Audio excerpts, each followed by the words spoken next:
রুই মাছ। তেলটা গরম হয়ে গেছে, ওর মধ্যে দিয়ে দিয়েছি পেঁয়াজ,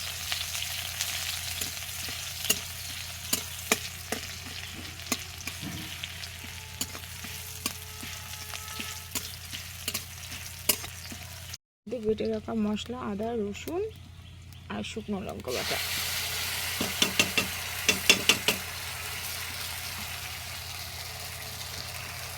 মশলাটাকে তেলের সাথে ভালোভাবে নাড়াচাড়া করে কষিয়ে নেব। এর উপরে দেবো আলু, একটু জল দিয়ে দিয়েছি, দিয়ে এটাকে কষিয়ে নেব ভালোভাবে।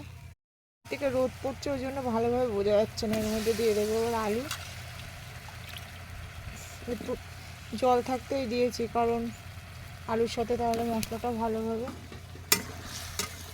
মিশে যাবে।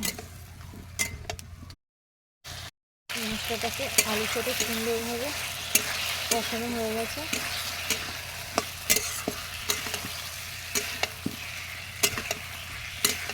এবার এর মধ্যে পানি অ্যাড করবো, সামান্য পরিমাণে ঝোল দেবো কারণ ছোটো করেই তরকারিটা রান্না করবো। সুন্দরভাবে মশলাটাকে আলুর সাথে কষিয়ে নিয়েছি। এবার এর মধ্যে ঝোল দেবো, ঝোলটা ফুটে গেলে মাছ দিয়ে দেবো, দিয়ে নামিয়ে নেব। এর মধ্যে মাছ দিয়ে দিলাম,